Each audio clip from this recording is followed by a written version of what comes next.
Welcome sa Dries TV. Kung interesado ka sa ganitong news, huwag kalimutang isubscribe ang ating YouTube channel. Maraming salamat!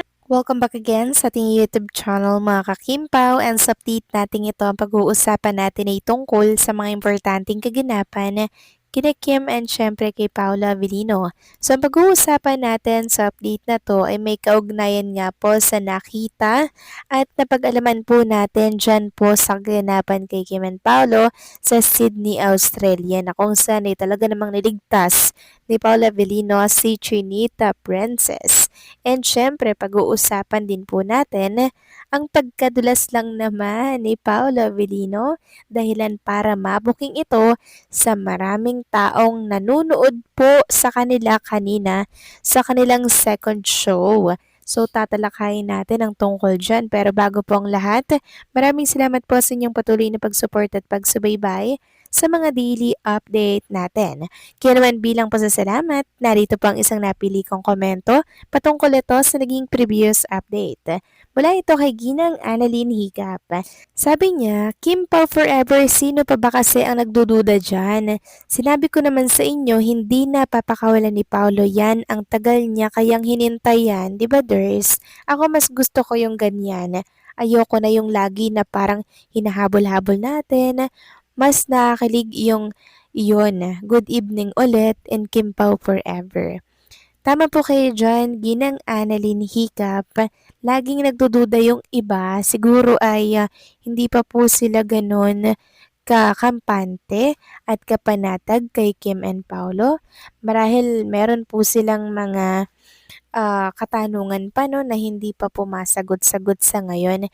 Pero para sa atin, sa pinapakita po ni Kim and Paolo, napakalinaw na po ng motibo ni Paolo kay Chinita Princess. 'Di ba? Seryoso po yung tao, kaya sana wag na po natin pang questionin yun dahil mismong si Chinita Princess, 'di ba, ang lalayo kung sakaling ganun po si Paolo Avellino na red flag na po ito, 'di ba? Lalayuan niya na po 'yan. Kasi syempre si Kim Chiu po ay natuto na 'yan. 'Di ba? Hindi niya na po 'yan papatagalin. Sa nakikita naman natin, enjoy si Kim, gano'n din si Paolo sa isa't isa. Meaning, talagang safe na safe si Kim Chiu. And syempre yung kanyang nararamdaman, yung kanilang relationship. Kaya sana ay good vibes at spread positivity lang tayo. 'Di ba? Dahil yun po yung nakikita natin kay Kim and Paolo, masaya lang sila together and talagang ine-enjoy po nilang bawat mga project, bawat mga moment na magkasama po sila, 'di ba? So maraming salamat po sa inyong komento, Ginang Annalyn Hiccup. God bless po sa inyo at mabuhay kayo. So eto na nga, pag-usapan na natin mga kakimpa, mga topic pa na nakalap natin sa update na to, at tunahin na nga nating pag-usapan ang tungkol dito sa second show ni Kim and Paolo Avellino para po yan sa ASAP XP. Second show na po nila ito, kaya kung inyo mapapansin, change outfit na po si Kim and Paolo. So color red naman ng kanilang OOTD dito. Color red yung dress ni Chinita Princess. Well, si Paula Avellino, color red din po yung kanyang polo and yung kanyang pang-ibaba, mga kakimpaw.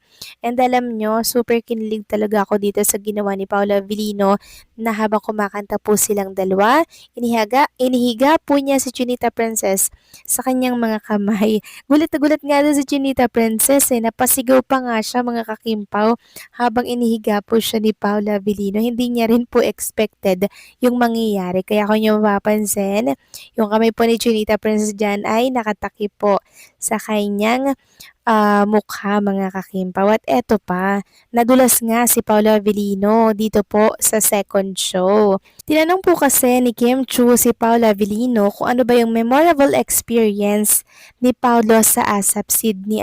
At ang sagot ni Paolo, hindi ko alam kung pwedeng sabihin sa kanila yung experience natin dito sa Sydney Tapos, grabe yung kilig at sigawan po ng mga live audience diyan po sa venue kanina.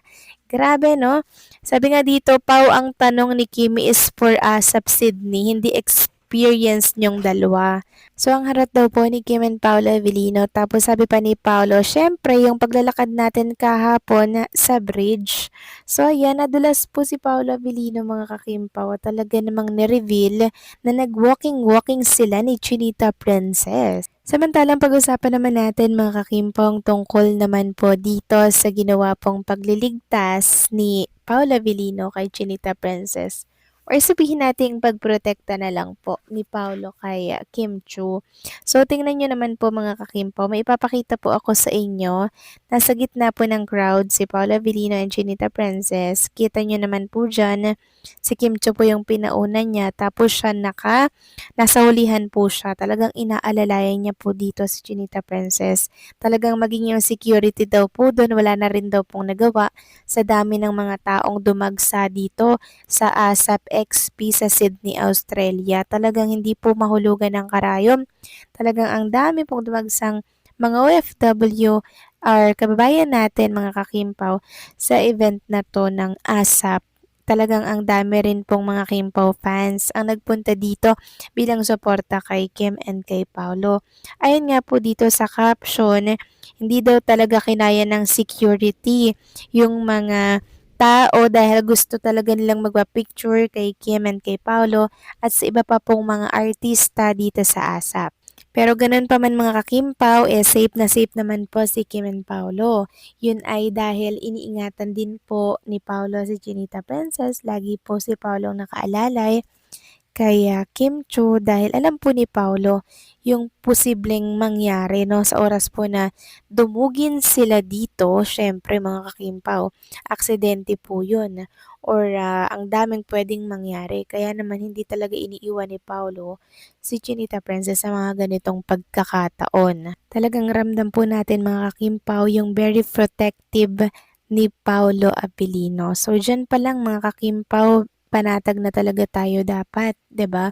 Lalo na pagkasama po ni Kim, si Paolo, wala po tayong dapat isipin kasi very protective si Paolo Avellino. Talagang iniingatan niya po si Chinita Princess, 'di ba? Pero pag hindi po kasama si Paolo, doon tayo mag-isip kasi ang daming pwede pong mangyari. So since tapos na nga po ang first show and second show po ni Kim and Paolo at ng iba pang mga artista dito po sa ASAP, ang tanong po ng mga Kimbo fans is kung babalik daw ba agad si Kim and Paolo dito po sa Pilipinas.